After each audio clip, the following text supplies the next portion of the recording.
think it's working. Says it's recording. All right. Good. Fair enough. So I'm going to put my feet up for comfort because I know it won't block the view. So here we are. Finally got to interview you. Great. I'll be the journalist here and try to ask you Great. intelligent Carry on. questions. So maybe we could start. I was curious if you could tell me about your family of origin back in Montreal. Where did your parents come from before they got there? Okay. Mother was born in Ontario, a little town called, and I forget the name, but they moved to Windsor because my grandfather, Alfred Leroyd, Right. was a contractor. Uh-huh. And he had some jobs to do down in Windsor, so they ended up staying in Windsor. Oh. And when my youngest sister, Alfreda, was born, she was born on the day that my grandfather, Alfred, died. Oh. My mother's dad. Right. So mother and dad decided to call my sister Alfreda after Your grandfather. my grandfather. That's how she got the name Alfreda. Wow, that must have been a pretty trying. Must have been trying for mother, yeah, but Yeah. that's the story of that. And I was named after my uncle Wilf, who was killed in the First World War, Right. age 21, which hurts me. Yeah. Brother Hugh was named after his uncle Hugh, our uncle Hugh. Mm-hmm. Eleanor, I don't know how they picked a name for Eleanor. Well, your uncle Hugh was on your father's side? Uncle Hugh was, yeah. Okay. Mother was an only child. Oh, I didn't know that. Yeah. Okay. And she lived, way back then, she lived on Victoria Avenue in Windsor, which is not far away from where Justin lives. Okay, right. And whenever we go to see Justin, he takes us over to see the house. The house is still there. Really? And it's a beautiful stone, very tiny, but it's stone house. Oh, neat. And I believe he built it, my grandfather. Oh, that'd be interesting to Yeah, find out. yeah. And her middle name was Gilpin, is that right? Mother, Yeah? Or where did that name come in? well, mother was Claudine Leroyd Gilpin Wallace. Now, I do not know where Gilpin comes from. Leroyd was her single name, though. Her maiden name. Her maiden name, yeah. Right, right. Because grandfather was Alfred Leroyd. Mm-hmm. I do not remember ever seeing grandfather Alfred. But of course I did see my father's dad, grandfather Wallace. He was Edwin B. Wallace. Same as your dad. Same as my dad did. Dad was E.B. Wallace Jr. Dad was born in Belfast, Ireland. His father and mother were emigrating to Canada, but they put mother off the boat in Belfast. They didn't have a doctor on the boat. She went into labor, you mean? Yeah. Yeah. And so she got off the boat in Belfast. Well, that was fine because Dad had relatives in Belfast, Oh, I see. Yeah. whom we have visited. Your mother and I have visited when we visited Belfast. I remember when you went, but I didn't know that was the connection. Yeah. Yeah. Well, I also went to Ireland one time during the war. During the last war, that is. Right. On a leave, you know. Mm-hmm. Now we could go to Ireland, but we had to swear in the Bible that we wouldn't go across the border to Southern Ireland, because Right. Southern Ireland, if we went to Southern Ireland, we would be interned. And never had to go to war. And some guys did, you know. So they wouldn't have to go to war? Yeah, well, Or just... some Air Force fellows crash landed in Southern Ireland by accident. Right. And they weren't allowed out. It's part of the... I didn't understand the politics of that. Well, the politics in those days was entirely different because Yeah. it's hard to believe that after I'd served in the medical corps, I was seconded to the Armored Corps. They thought I'd be more useful to the government in the Armored Corps as a tank corpsman. And I went through, was sent to Sandhurst, which was a tremendous honor. Right. But I didn't realize it in those days.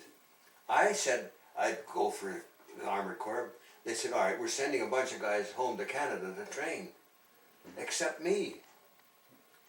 How old were you at the time? 20. Okay. And I was very upset that Yeah. I didn't come. Wanted That's to the go only. to Canada. That's the only reason I put my name in for it. But anyhow, as it turned out, I was highly honored to go to Sandhurst. Really, it's a tremendous honor. Yeah, it's got a very good reputation. But the strangest part of it all was by this time, the Russian army were our allies. Not many people realize that before the war, the Russians were not too friendly with us, Right. and vice versa. Yeah. But then when Mr. Hitler invaded Russia, they all came with us and we went with them, you see, against Hitler. Uh-huh. That's how all that started. I see, yeah. And on our graduation day, I was commissioned by a Russian general. People don't, Yeah, it seems can't very understand strange. it. It's all Well, you have political. a picture of that someplace, right? That I got it right in my briefcase. he rode up on a white horse, or? No, he didn't. The adjutant of the college did. Oh, okay. But he took our, they called passing out parade, the Russian. Actually, he was field marshal, the highest you can get in Russia. Wow. And he was in conferring with the British Army generals and everything in England at the time. And they gave him the job of taking our passing out parade as a little honorary thing for him, Right, you know. because he was there. Yeah, which was quite a tremendous. And I looked up, and after the parade was over, we were dismissed, you know. But by this, after the parade, I'm a full lieutenant. All the English guys are second lieutenants. They all had to salute me. Why did that happen? Well, Canadian Army had no one lieutenant, first one on PIP lieutenants overseas, out of Canada. When you went out of Canada, you automatically became a full lieutenant. Oh, okay. I didn't realize It's like because you're serving overseas, away from home. Yeah, So it's like Yeah. a promotion kind it's a promotion. Yeah. But anyhow, it was a little So your difficult. classmates had to. Well, officially, but they never did really. Yeah. Because we were all friendly. One of my classmates, and I fairly recently learned, was private secretary to our present queen. Really? Yeah. Wow. His name was Weems. There's a town near you where you live called Oh, Weems. WEYMS. Yes. 2 S's, isn't it? Yeah. Yeah. Andrew Weems. That's neat. And his father, I guess, or great-grandparents must have named the town after him, the great-grandparents. But he was an English guy, of course. And he took me to his place in Weems, Scotland, Oh, that's cool. on a weekend leave. That's neat. And I'm a Canadian in battle dress with boots and everything like that, and Yeah. we're met at the station in Scotland. Horse and buggy. They didn't have cars, you know, no, there weren't a lot of cars. And I'm in this castle. And I didn't know how to address his father or his mother, you know. Yeah. I'd never met a lord or lady, and Wow, that's pretty neat. it was quite an interesting, it was very interesting when you think it over. There's not very many guys have had that experience, I'm sure. Yeah. It was very interesting, Jimmy boy. Did you tell me once there was only one other non-British guy in your class, like an Australian guy, I think? Or? Well, no, there was another outfit that was, people don't realize, was South Africa. Uh-huh. South Africa had soldiers fighting with the British Army, and there was a South African guy. Oh. There was an Australian guy, and a New Zealander, and a Canadian. And I was a Canadian, you see. Right. Each class had one. And we were there for just about a year. And all the time I was there, England was being, the German Air Force were bombing like hell in those days. Right. All the time we were there, with the college was never once even touched. But we were on guard every night. You know, the air raid sirens going when they're going over to England, over to London. That's right on the path to London. Oh. And oh God, it was kind of difficult. Anyhow, after we served overseas, we came home, and the way we could get home faster than anything was to volunteer for the Far Eastern War, which wasn't over. Japan. So, okay, all you guys who volunteer for the Japanese War, you're going home first. like on a leave or? Home? Oh no, we're not discharged from the army. We're going home to retrain for jungle warfare. We'd never had any jungle warfare. Retraining, okay. Retraining. And believe it or not, we were on the very first troop ship that landed in Quebec City at the end of the war. You mean the war ended while you were on the ship? No. Oh. We came home to be retrained for jungle warfare. Right. We had no idea what they're talking about jungle warfare. You know, we're just out bang, bang, bang, and tanks and. Yeah. So anyhow, while on leave, I think the president was Mr. Truman, and he gave the authorization to drop the bomb on Japan. The war was over. Japanese surrendered right after that. You know. Right. You know, guys don't remember, but it wasn't long after Know of it, yeah. So you're automatically home. Yeah, I was home. I didn't have to wait. But while on leave, we went. I came home and the family had a cottage, summer cottage in Como, Quebec. You remember Como? Right by Hudson. Yeah. It's all now combined. It's all Hudson, you know. Right. And the fathers, all the fathers went to work by train in the morning. I came home. Down in Montreal. Yeah. Yeah. It was just about a 50-minute train ride, but a heck of a lot easier than driving in and out every day, you know. Yeah. So all the fathers commuted by train, and I would go to the station at night while on leave to meet Dad As he came home from work. as he came home, and the other dads and fathers and everything, you know. Yeah. We picked them up, or whoever's turn it was, the ladies' sons who were home by this time would take turns to drive. And one day, when I was waiting for Dad, the train came, and Dad had got off the train, and after Dad came this young lady, and I said to Dad, "Who is that?" He said, "Well, that's Bob Steele's daughter." Yeah. "And that was your mother." Right. Yeah, really. Caught your eye, eh? Yeah. Oh, yeah. Well, she got off and showed a bit of a leg, and I thought, "Oh, geez, that's terrific." But the strangest thing is, Jimmy, I had been in school with her sister, Elspeth, because we all lived in Westmount, in Montreal, and all the English in Westmount, we all went to Roslyn School, the junior school, where we lived. So that's how we knew so many people. Both families lived on Roslyn Avenue. At that time, yeah. Yeah. And then the Steeles moved over there. Mr. Steele built a larger house a little bit east of where we are, about 2, 3, 4 blocks east of where we are. But between us was a gorgeous park. Oh, Murray. Murray Park. Murray Park, right. And you know, Joan married Bill Murray. Right, yeah. But it has a different name now, I think, that park, right? It's called King George Park or something like that. Uh-huh. Yeah. Yeah. We were disappointed when they changed the name because we liked the old Murray Park name as kids. Because they had a beautiful skating rink and they had a snow slide and they had toboggan slide with runs down. Quite the hill. Oh, not very big, but we thought it was tremendous. And tennis courts for the summer. Wow. And Well, that was way out in the edge of town by then, wasn't it? no, it was between Mom's house and our house. I mean, where you guys lived, wasn't that pretty much on the edge of... Well, it wasn't downtown in Montreal. Yeah, that's right. It was Westmount, and then farther west was NDG, and then Montreal West, where you were born when we were living. No. No, you were born in Toronto. I was born in Toronto, yeah. Mary was born when we were in Montreal West. Yeah. Yeah. Yeah. And Wilf was born when we were in Montreal West. Because the day Wilf was born, I went to hospital to see Mum, of course, you know, and my lung collapsed.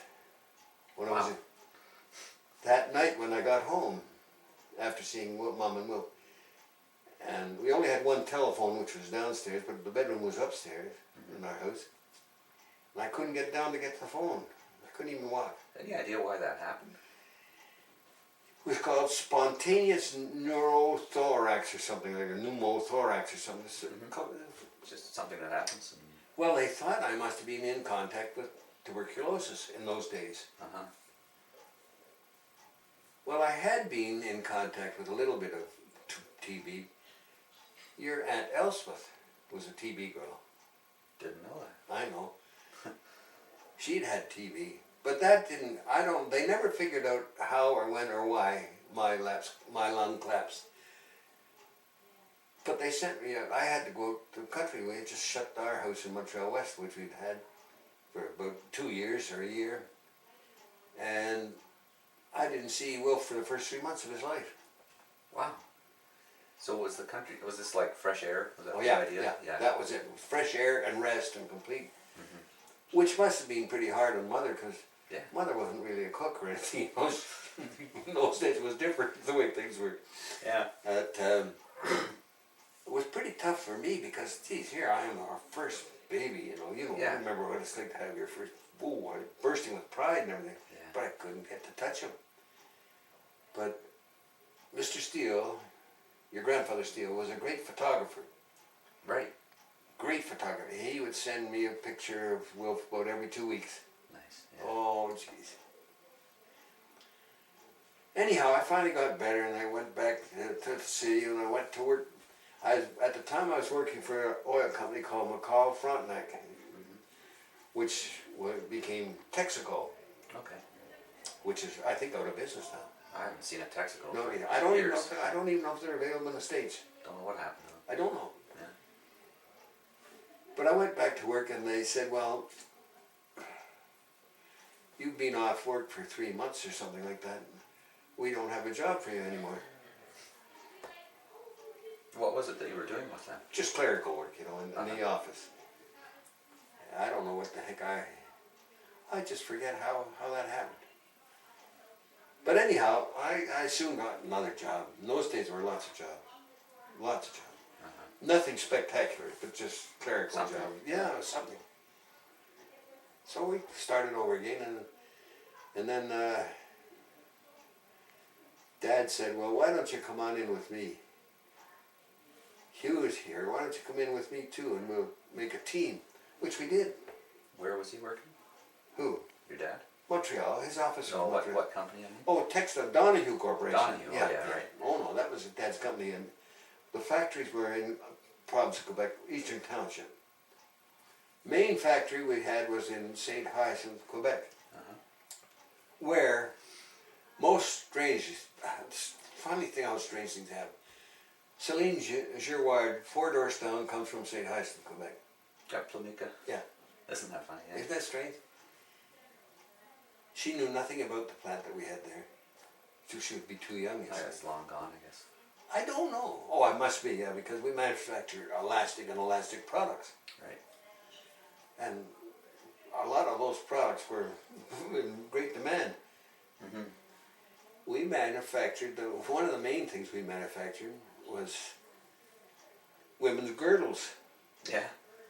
Every lady wore a girdle in those days. Okay. That's how they held up their stockings. Right. Yeah. And we had that business sewn up. Eaton, Simpson, well, every chain store had our stuff. Hudson's Bay. Yeah. Oh yeah, the Bay. Yeah. Good account. And lately, after that, more and more accounts came in. Towers and all these other stores came on. And eventually Kmart and Wilco and. Yeah. But they are a lot later on than the one we're talking about now. Yeah. And there were a lot of individual big stores then. Yeah. Simpson. I was thinking of some of the ones in Ottawa. Hugh had the Ottawa territory, and I had the St. Lawrence River territory. Like Brockville and that all along there to Kingston, and I liked that. And then finally one day, I got a little cheesed off, and I said, I want to change. And I got a contact with Woods Manufacturing from in Ottawa. People who make the tents and all They that make stuff. tents, tarps, golf bags, and all of that stuff. Yeah. And bags, jute bags, that's what they use for grain and everything in them. Right. And I loved that because that meant I could visit all the country little grain operators, the little mills. Every little mill was part of my territory. All along the rivers, I guess. Loved it. And you talk about nice people in Newfie, which they are. These guys are pretty nice people too. Yeah. Well, that petered out a bit because So you were traveling around selling the bags to the Yeah. individual Yeah. grist mills. and anything else Woods had, I accounts had to. Okay. I liked that very much. Barb's dad got that because he was a director of Woods Manufacturing amongst 10 other companies. Yeah. And he asked me if I'd like to try it, and I said sure. So how old were you by then? You still starting out pretty young. I was still in my 20s, I guess, late 20s. Well, you're in Montreal still, right? Yeah, oh yeah. And then I forget what happened. I think Hugh packed it up. He had to go somewhere else. But I forget what happened. But I eventually ended up back with Dad, and we're in the textile industry. Well, the bag industry included textiles, believe it or not. Okay. Because it was also paper bags, you know, the bags that you make, that you get your cement in and things like that. Oh, right. Oh yeah, we had that plant was in St. Lambert. Okay. By this time we were in Montreal West, living in Montreal West. Mm-hmm. And commuting from Montreal West to St. Lambert every day. How far is that? Well, we had to go, it's a long way downtown, and had to go across the bridge across the St. Lawrence River. Yeah. That was across the St. Lawrence River, and part of the operation was I was paid 8 cents a mile or something like that if I picked up a couple of the staff that lived in on the way to work. Yes, sir, I'll do that, you know, to get a couple more pennies per gallon. Right. And it all worked out well. 2 dear old elderly women, Miss Marie and Miss somebody else. They both must have been almost 100 years old, I thought. Yeah. We crossed the Victoria Bridge. That's the long, thin Victoria Bridge, but it has a train going over it too. And I can't remember whether the Seaway was starting to be built. I don't think it was. I don't think it was built till after I'd finished that working with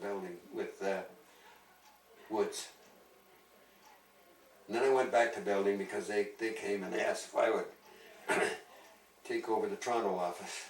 What was the Belding and Donahue connection? Old Belding and Donahue became one company. Okay. We manufactured elastic and elastic products, and they manufactured elastic and elastic products. But so we combined, but we had items that I'd rather not speak of to you. Female items. Oh, I see. Something they don't use anymore. Sanitary belts. Okay. Yeah. God. Father had a contact with a priest Archbishop. Mm-hmm. He was a friend of the Archbishop, who was the head of the Catholic School Board in Montreal. And the Catholic School Board had a lot of convents, women's convents. The contract to supply belts to the lady, the girl, female students, was given to the father. Oh. 100,000 belts every 6 months or something like that. Wow. You know? Just automatic, came in the mail, you know. These big orders just arriving. Couldn't believe it. I thought, holy Jesus, terrific. But then none of that in Ontario.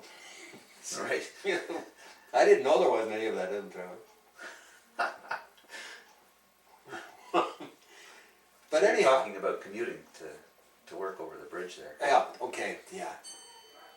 That got to be a bit tiring and everything. And then Dad said, we'd like it if I'd come back and give him a hand in Montreal and then take over Toronto. Mm-hmm. Because his cousin, Jim Harrison, was running the Toronto end of the business. Okay. And Jim wanted to retire. He was getting pretty up to as with Dad, you see. Uh-huh.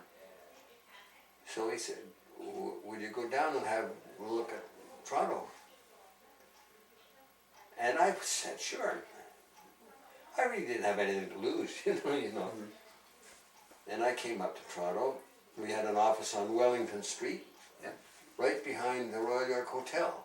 Mm-hmm. The whole place is gone now. The building's gone. There was a little 4-story building. All the textile companies were in that area on Wellington, right behind. It's all gone now. There's 45-story buildings down there. Yeah. So anyhow, I ended up running that office for a long time. I had a great time. Had a couple of girls in the office. They were very nice ladies. And the salesmen we had were outside, they're commission agents. So they weren't really employees? They're employed, but they're selling our stuff on commission, Okay. not salary, you know what I mean? Right. And they were doing pretty well. If I remember correctly, one or two guys I liked very much, but they all had to get other jobs. They weren't earning enough money to live by this time. They were all married now and kids coming along, and Right. you know, so they had, and all of a sudden, by this time, we had an office out near the airport. You remember that office? That's where you worked out. Carling View Drive. Carling View Drive, yeah. And what happened? How did I leave that? Oh, that company in Markham bought out Belding, right? Oh yeah, Belding, yeah. I forget the name of it. I don't remember it either. Domcord. Domcord, yeah. Yeah. Buttons. They also had buttons and everything like that. So we had none of that stuff. So they said, "Well, we haven't got anything for you to do with us." So I retired, you see. But 3 months later, they phoned and said, "Will you come back and give us a hand?" And I said, "Well, I was glad to come back." you know. By this time we had 4 kids. I'm not sure, but I think you're number 3. Yeah, that's right. Yeah. Memory serving you well? Yeah. Oh, one thing I always was very, very worried and never did know. You were servicing stores for us, weren't you, at that time? Yeah. And you had some kind of wheels. An old Volvo.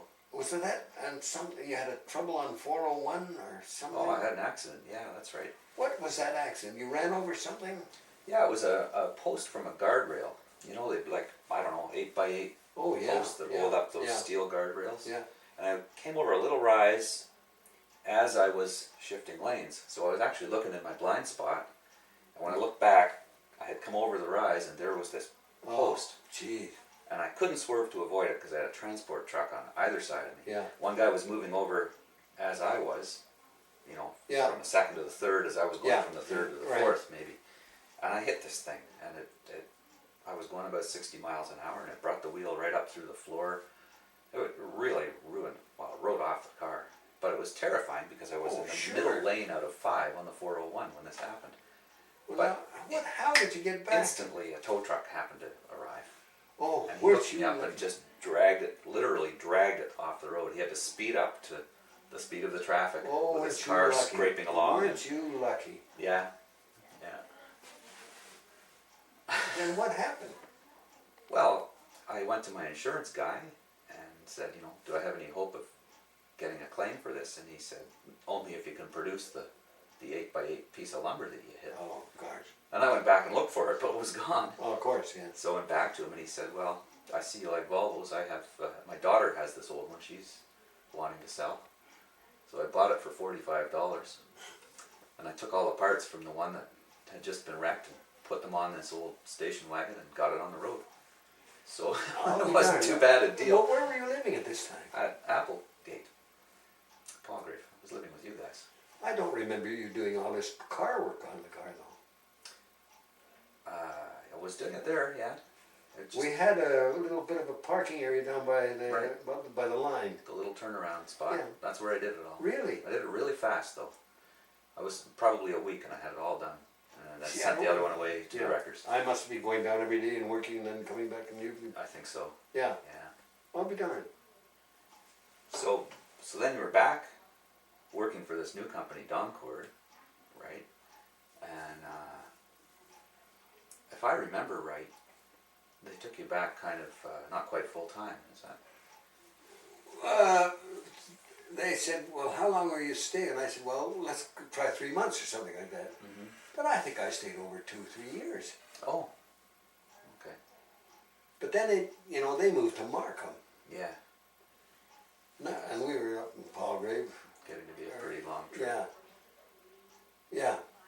The saddest part of it all, apart from Mary's unfortunate baby, the saddest part of my life is when we lost the farm. Mm-hmm. Really. If we hadn't lost that farm, we'd still be there. Yeah, with the barns burning down. Yeah, Yeah. that's what I meant. Yeah. Well, for me, you know, I was at the farm from when I was 6 to Yeah, that's 18, where you, I yeah, think. you had good So that years. was really my formative years. Of course, you had good years there The too. other guys were different ages, but Wait a minute now. I enjoyed those years with you too, Yeah. you know. Oh boy. it was a great place to grow up. Ah, world's greatest. Even today, Mom and I still say, even though we've been out of it for a long time, they were the best years of our life. Because you guys were young, you know, and you had a lot of friends around there. And Yeah, it was good. oh, and we did a lot of things down there that we can't do anymore. We curled and, you know, and golfed and things.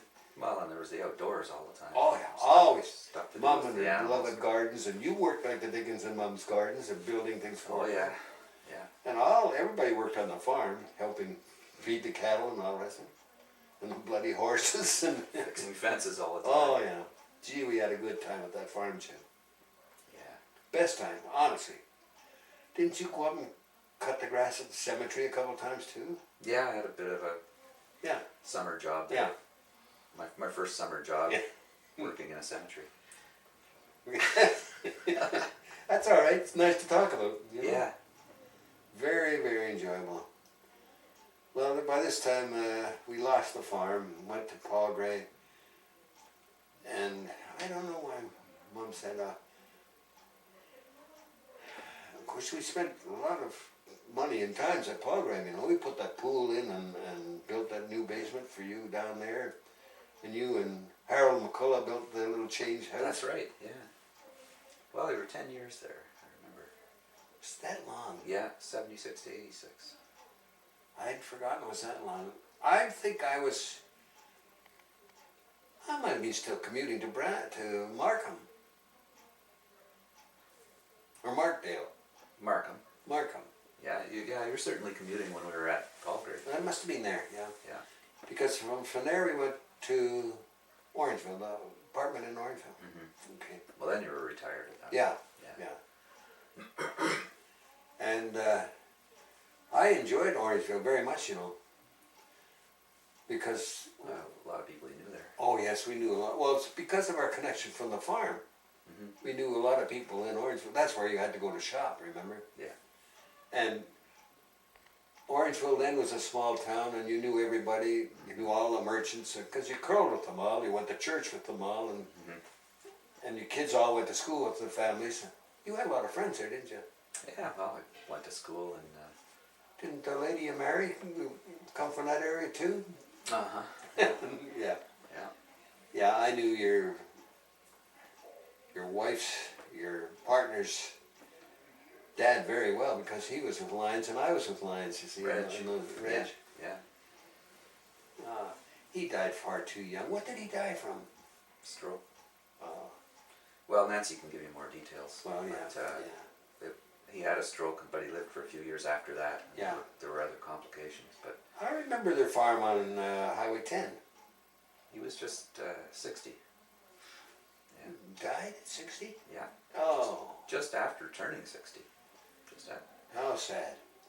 Now, they still had the farm there though, didn't they? Or But no, they had just moved over and To they were Huckley. building the log place in Huckley.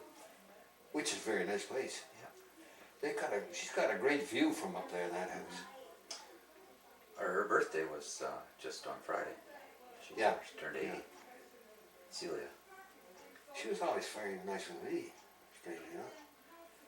So I wondered if we could go back a bit to the war Yes, sure. years, because I've heard bits and pieces over the years, and it's always been very interesting to me. But some of it's a little difficult to comprehend, never having been through such a thing. Well, I hope you never are, because it was. There are, of course, no matter what you say, there were fun times and very tough times. Mm-hmm. And you like to think of the good times more than you think of Yeah. the tough times. Even today, if anything happens, you think of the easier times. Of course, yeah. It was very tough. I remember when we were getting ready to go to France, we went down to the coast I just can't remember the name of the town, but it was right on the English Channel, you know. Mm-hmm. We couldn't see the other side of the channel when we were down there, but you could if you got far enough east from where we were. Mm-hmm. The White Cliffs of Dover, you know, Yeah. you could see the France from there. Just vaguely, just like over the Georgian Bay here. Mm-hmm. But we knew that's where everything was coming from. But honestly, Jim, every single road, lane, and driveway, and packed with tanks and guns and equipment, getting ready to onboard boat to take landing craft over. You see, To where? to France. Yeah, specifically where in France? Well, I forget the name of the coast plus town we landed at. But we didn't land on D-Day or anything. We were down about D8 or D12 or something like that. So there was a foothold in France by the time we got off. Uh-huh. Thank goodness. Yeah. And we rattled around and did a lot of damage. You were in a tank at that point? Yes. So when you were doing, you first started out in an ambulance, right? Yes, and casualty, an outfit called a casualty. Oh, that's a good idea. You see, all my friends enlisted in the Air Force. Mm-hmm. They had the best uniform. Yeah. Yeah, they did. Okay. You know, a decent, we just had battle dress. Mm-hmm. But anyhow, I applied for the Air Force, but I couldn't get in because I had glasses. Uh-huh. So the next choice I had was the Navy. Mm-hmm. And I went to the Navy and they said, yes, they'd accept me as a stoker or something like that. I said, I don't want to be under the water. Under the water. Yeah. Well, then that's all we could take you for. You had a choice in those days, you know. That's interesting. Yeah. And so I said, oh, hell. And Joe Elner's son, my brother-in-law, Right. he, top surgeon in Montreal, Mm-hmm. he and a bunch of other fellows were forming this casualty clearing station. Like a MASH. Exactly like MASH. Right. Canadian MASH. Okay. And Joe said, well, I can get you to come with us. I said, well, put my name down. So I did. We started out I was one of about the first 10 employees of the 6th Casualty Clearing Station in Montreal. And we were stationed at Montreal Amateur Athletic Association grounds, MAA grounds. Used to be a playing field, a football field. You had this, I thought you were in England with this casualty clearing station. Oh, I was.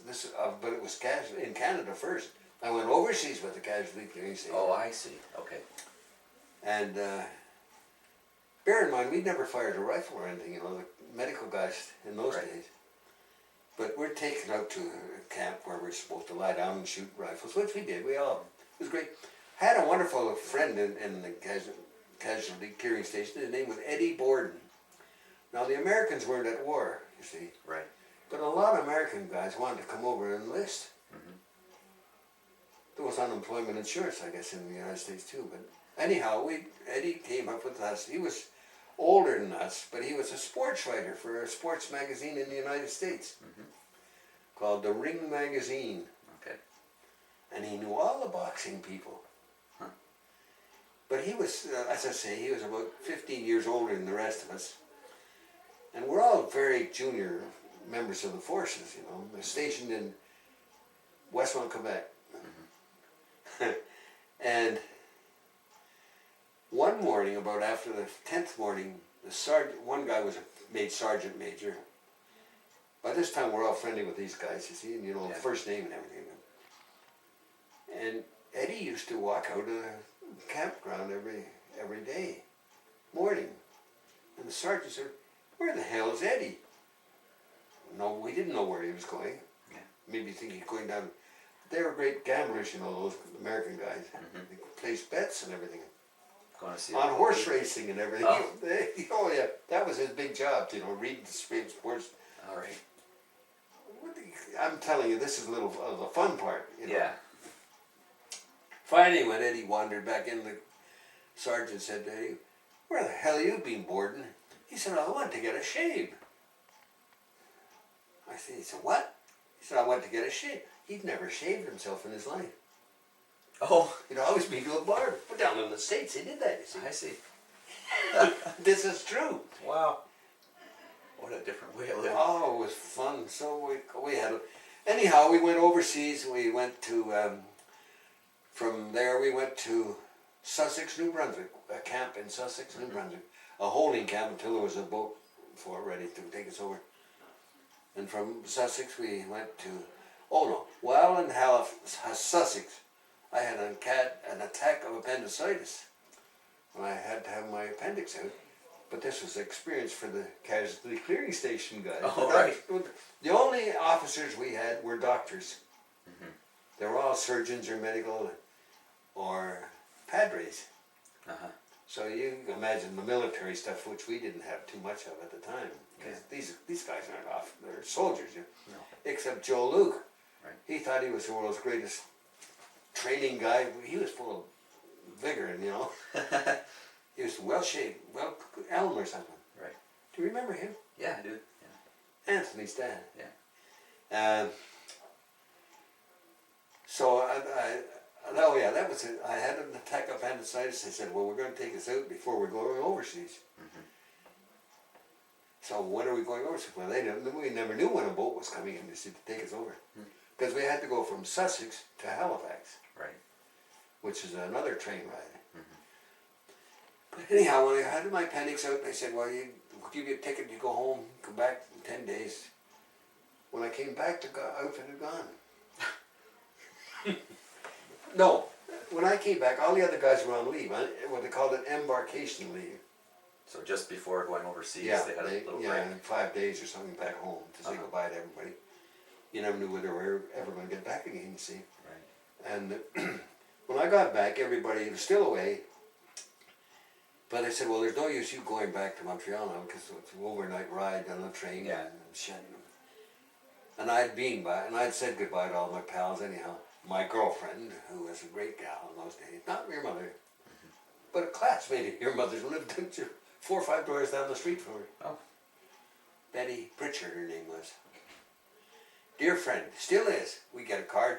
Great friend of your mom's, great friend of mine. Yeah. Now, Mr. Pritchard was a wonderful guy. He kind of liked me a bit. I was glad because he was the president of the oil company, Texaco or something like that. You see, right. And he had a great big long huge Buick with the chauffeur Paul Cote, and Paul used to take Betty down to school every day, the same school that Mother went to. Right. And I was by this time going to another school in Westmount. But if I could get over in time, I'd get a drive down with Betty and Paul. I loved driving down in the chauffeur's car. Yeah, well, that'd be nice. Oh, that was part of my youth. And we had a lot of fun. Betty is a great, dear friend now, but she married Alfie, another guy friend of mine, Alfie Dobell. I think he died, but one of her sons died. One of Betty's sons died. I don't know. I think it might have been by his own hand, but I don't know. I never asked Betty. We talk every so often. We'll talk on the phone. She lives in just outside of Boston. Oh. I'd love to go down and see that area because we were down there only once when we went to visit Bill and Joan when we on that one trip. I don't know if you came with us or not. Oh, I don't think so. Or else I was really, really small. Yeah, I think maybe that was it. That's the time we got down there, and Bill was painting a upper window, the outside frame of a window, with a coat and vest and tie and everything. Wearing a suit to paint. Yeah. You know, Bill, you remember. Yeah, it doesn't surprise me at all. Well, that I nearly died. I didn't say a word, but we only stayed one night. So to go to, back to your thing, you went back to Sussex. Yeah. Everybody else was on embarkation leave. They were coming back in another 2 or 3 days, so they said, don't go home, you might as well stay here, which I did. Yeah. And shortly after that, then we had to pack up and go, and we got down to Halifax. Right on the train, we marched right from the train, right on the boat. Most amazing thing. When you think it over, it was pretty well organized, you know. Yeah, a lot of logistics behind it. Yeah. Oh, now look, No smoking, da-da-da. Everybody smoked in those days. I did too. Yeah. Da-da, you're on ship, you can't smoke, da-da-da. So we're sitting down, the boat takes off, we're waiting for a convoy, no convoy. We went on our own. In those days that was unheard of, you see, but this apparently was a fast boat. We didn't know what the hell was happening. You know, you're just a kid, you don't know. Right. But convoys were being attacked and they were losing a lot of ships in those days. Mm-hmm. Maybe you've read about that type of thing. A little bit. And so anyhow, a bunch of us are sitting on the deck at nighttime. It was warm when we were sitting outside and the boat was rocking and we were going like, so we thought we were speeding like mad. Of course, we're all looking for submarines, you know. Mm-hmm. They were going to get us. We were sure. But we're sitting down on the deck, feet out like this. And then an officer walked by with another, 2 officers walked by. Good evening, boys. Evening, sir. We didn't even get up. Christ, it was General McNaughton. Who was the chief soldier in Canada in those days. We didn't even know. Didn't even get up? No, we did. It was dark. Did he care though? Or? No. No, okay. Just he said, be careful of those cigarettes, boys. And we weren't supposed to smoke, I think. We weren't allowed to smoke. Mm.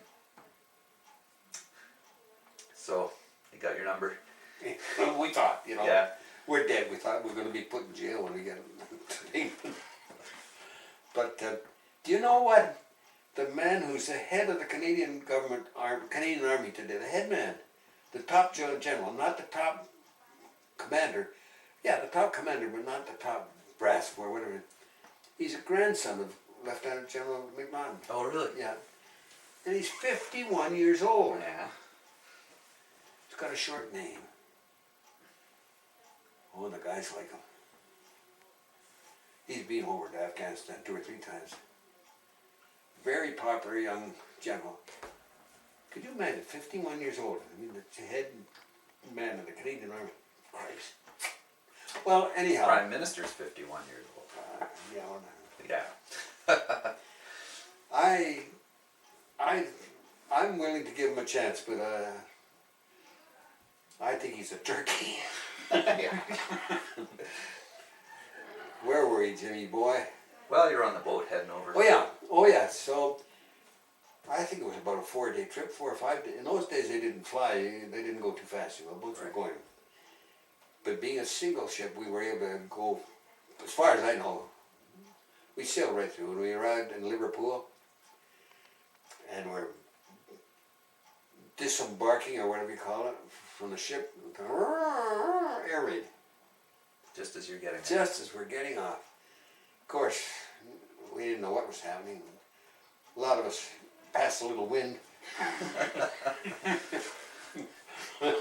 Really? I guess. From a peaceful country and all of a sudden, booms. Yeah. Anyhow, we marched through town, right through the air raid. Well, by this time, they used to raid at night. Yeah. Mm-hmm. We arrived, I think if I remember correctly, we were getting off the ship early in the morning. Because we'd come in at that night. So they used to come in, unload, and get the hell out right away, get back as fast as they can. Yeah. They'd have more loads to take over, you see. So we marched to the railway station and we got off a day later in a place called Aldershot. Terrible, terrible place. Huge army camp. Mm-hmm. Just huge army camp, nothing. Oh, geez, it was cold, wet. Yeah. And we were tired, you know. We're out in the parade ground the next morning. We're medical men. We don't know what the heck, how to slope arms and all the rest of this. We soon learned. Because they put a couple of British Army sergeants on us. Mm-hmm. And these are old vets, you know. Yeah. Whipped you into shape. Oh, within 2 weeks we were running up mountains and everything. Yeah. They were tremendous trainers. So I re-arrived in Aldershot, and I went around to a couple of the offices to find out where the Royal Montreal Regiment was stationed. Mm-hmm. And this was strict. Hush, hush, you don't talk about those things. Adolf was listening. Yeah. Yeah. And one of the sergeants said, well, what do you want to know about the RMR for? I said, well, my brother's with the RMR. Because he'd been overseas before, about a year before we got over, you know. Uh-huh. And the guy said, what's his name? I said, Hugh Wallace. He said, Captain Hugh Wallace, okay. Next thing I knew, the next day at the door was Hugh. He contacted Hugh, and Hugh got a commandeered a car and came over to see me. Huh. I was surprised, delighted to see him. How much older was Hugh than you? I think he must have been at least 6 or 7 years older than me. Oh, okay. I think. How much older is Wilf than Rob? 19 years. Ooh. No, there wasn't that much difference between the two of us. Oh, but Wilf, Hugh was the next generation of guys up from me. Okay. He didn't have much to do with me as a kid. Yeah, you're too far apart. Yeah, in age. yeah. Like his crew, the young guys are out in boats and golfing and everything like that, and we're still in short pants, you know. Right. In Como, they were talking about Como. So that's. So you got over there, and Yeah. then you started working with the casualty clearing. Oh yeah, station. casualty clearing station. Yeah. No. We never did anything but training over there, at the CCS. I didn't go to Europe with the CCS. I didn't go to France. I went to France with the tank corps. Oh, I see. Okay. But you did drive an ambulance in England, right? Oh yeah. Yeah. Well, all we were doing, well, not all, but what we were doing is going around to where there were air raids. We'd be called on the telephone and told them where to go to map reference, da-da-da-da-da-da. But you weren't allowed any lights on your cars or trucks or anything. There were no lights, there were no road signs or anything.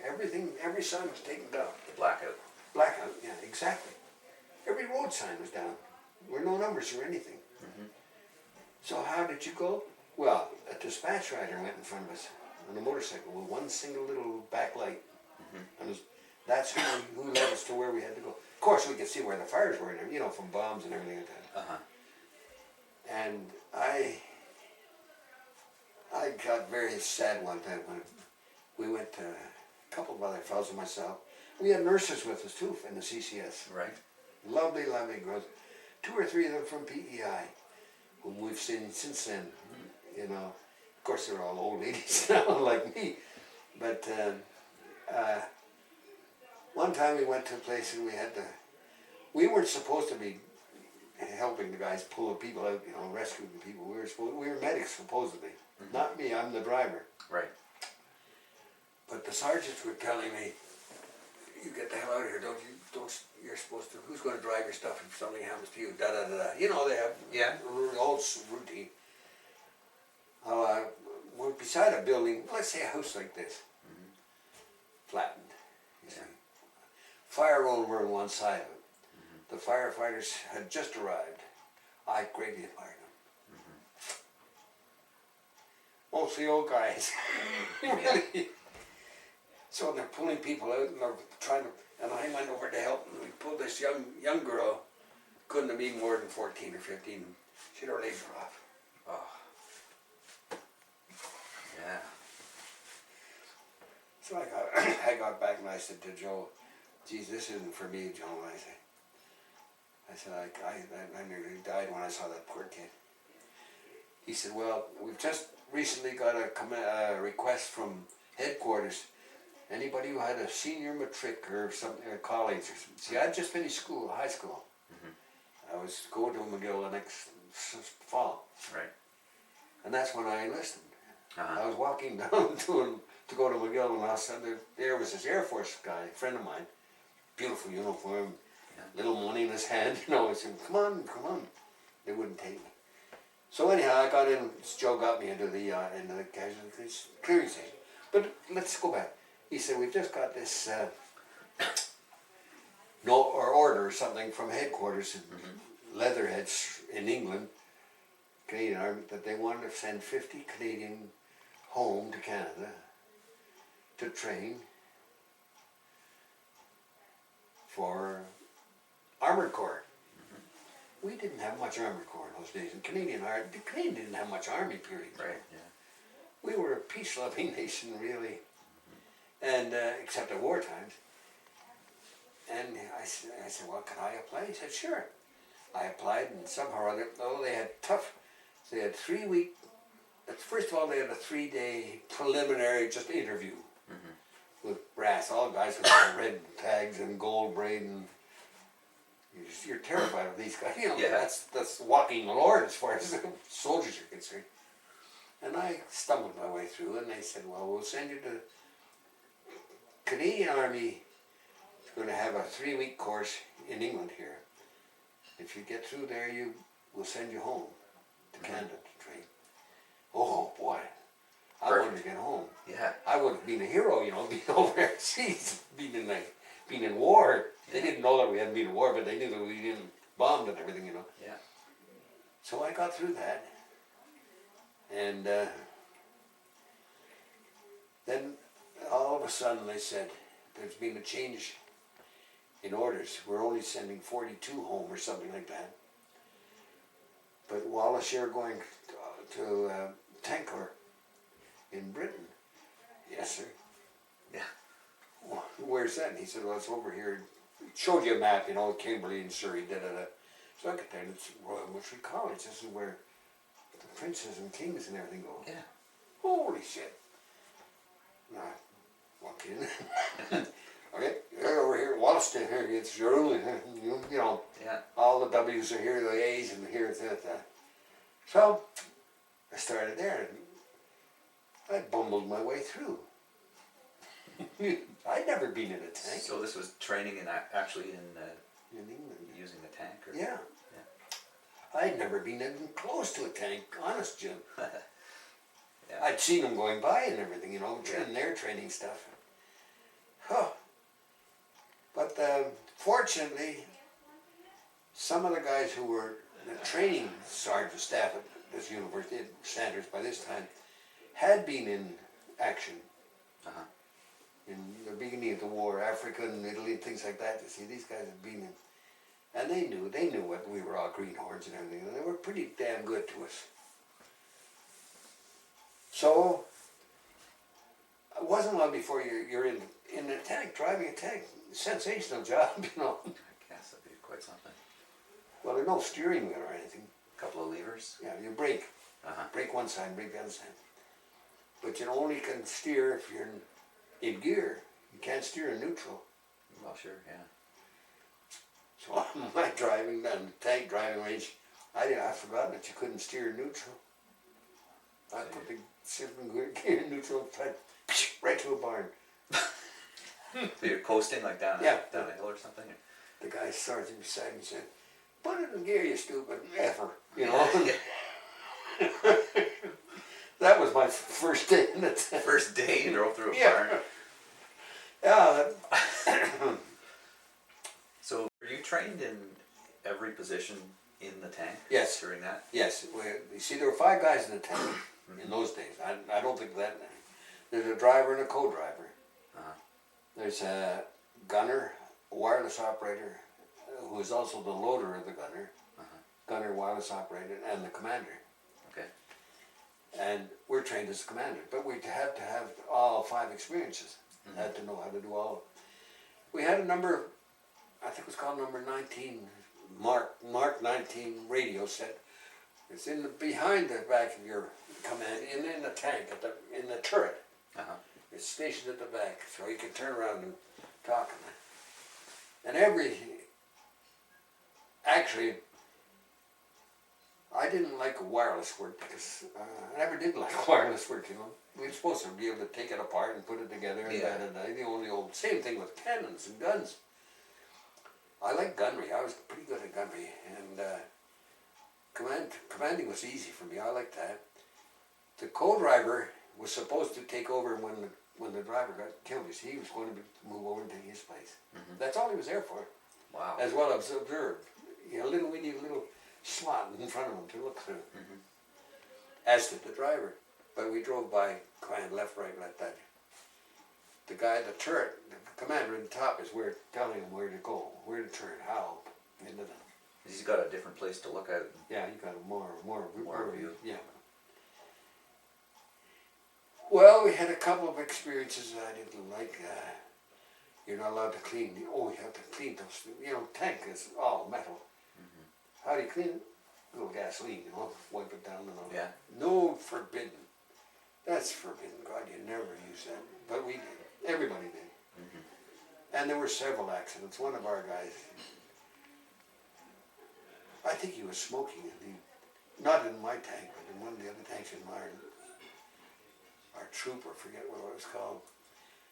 He was smoking, leaned over to get his rag out to wipe off the turrets inside there. Boom! Severely burnt. Mm-hmm. That was my lesson. I never smoked again in the tank, believe me. Wow, I guess. Jesus. So, we rumbled around through France and everything. We lost a couple of tanks, not my tank, but a couple of our group. And finally they pulled us back and they said, okay, now you guys have to go back, not the tanks, just the men, mm-hmm. back to home base in England this time, because you're going to be retrained, you see, by this time, they knew that the Germans were beaten. They knew before the Germans surrendered they were beaten. Uh-huh. And the Germans knew they were beaten too. Uh-huh. But they couldn't surrender. Actually, it wasn't too pleasant, Jim, really. But really, we never went without a day without a meal. Mm-hmm. I can't remember without getting food sent up somehow or other. Sure. Some nights, very uncomfortable, we had a great big tarp, camouflage tarp, mm-hmm. We put it down beside the tank and lying around the ground and lie, that's where we sleep on. Right. So we weren't on the ground. Right. But the first time we were over was in winter, and oh God, it was cold. Yeah. Because there's not much heat in the tank, but you stand behind the engine and you're okay, Yeah. And food is brought up nearly once a day.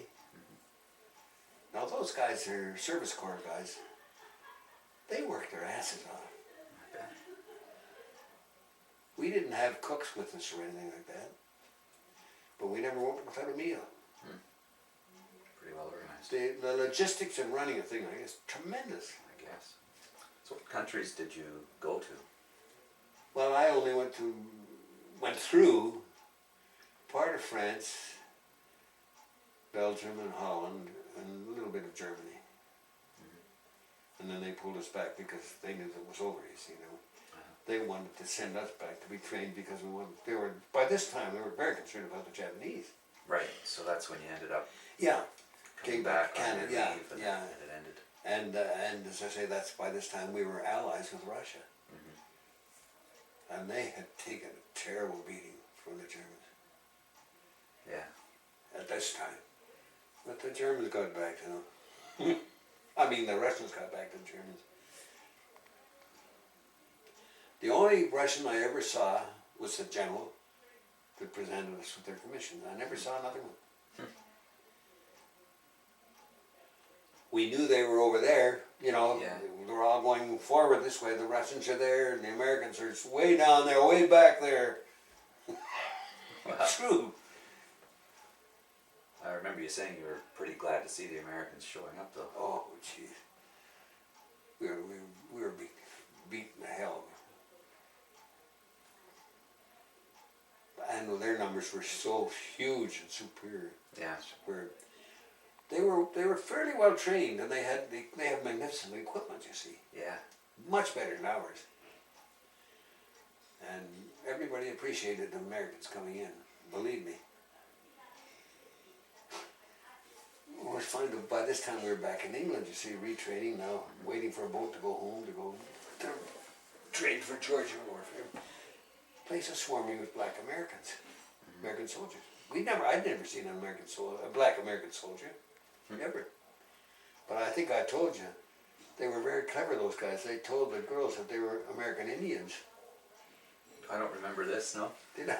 They did. Of course, the Americans had 3 times the amount of money. We had twice the amount of money the English guys had. But the Americans weren't there when we first got there, so we were the kings. Yeah. When the Americans arrived, they had twice our money. Yeah. And 3/4 were black. Uh-huh. So they, an American, English had never seen blacks in those days. Never seen soldiers renting blacks. So they said they're American Indians. They didn't tell them they were black. It's true. What did they tell them that for? I don't get it. Well, we used to say, geez, you don't want to go out with those guys. To the girls, you know. They were stealing our girls. And you can't blame them. They had all kinds of money. You could show them a good time because you had some cash. Sure. These guys had even more. Oh, sure. Yeah. And they had tickets to all these big shows, you know. God, my Alfreda was overseas, you know, with the Irving Berlin show. What did she do in the show? She sang and danced and acted. Yeah. She was an actress, you know. Right. Yeah. And I have pictures of, we had a reunion. Hugh got back, Joe got back, I got back, and Alfreda and Eleanor. We all got together one time. I think I have a copy of that picture. Yeah. 4 of you in uniform. Yeah. It's kind of a sepia picture. Yeah, that's right. And I think we were somewhere near Winston Churchill's home where we had that reunion. Oh, geez. We hadn't seen each other for years. You know? What year would that have been? Was it toward the end of the war? Oh, yeah. Oh, yes. Yeah. Yeah. Just before we all came home, practically. I think, well, I know Alfreda came home first. Well, she was with the American Army. And then Eleanor came home, but she was with the Red Cross. As a nurse? No, a staff of some sort. I don't know what she did. I was walking along, and I had met Eleanor in London one night. And we're going to, I had got some tickets to a show, and I'm walking along. And the young fellow went, want to buy safe? And I'm walking with my sister. Yeah. Maybe not. I said, oh, no thanks, beat it. Oh no, funny little episode. A lot of funny things, you know, that happened in life. As you know, a lot of funny things happen in life. And I've been very, very lucky. Of course, your mom is such a wonderful girl. You put up with a lot from you guys. No. Well, and the other tragic, really, which we consider as a terrible tragedy, is Joan. Your Joan. Oh yeah. Very, very sad. And it's a choice. Well, you have young guys, and what the hell? Everybody's the same, you know. We were probably the first one that's had an episode like that, but first one in our family, and only one. Well, I'm happy now. Oh, I know. You know, so are we. You reconnected with Nancy. Well, this is taking a while. Maybe I'll take a break here. I'm getting kind of thirsty. Yeah. You going to switch off now? Yeah, I'll pause it. If I can remember how. Yeah, okay. Maybe I'll go too. I don't know if that Wilf, did I hear Wilf coming in? Yeah, he came in.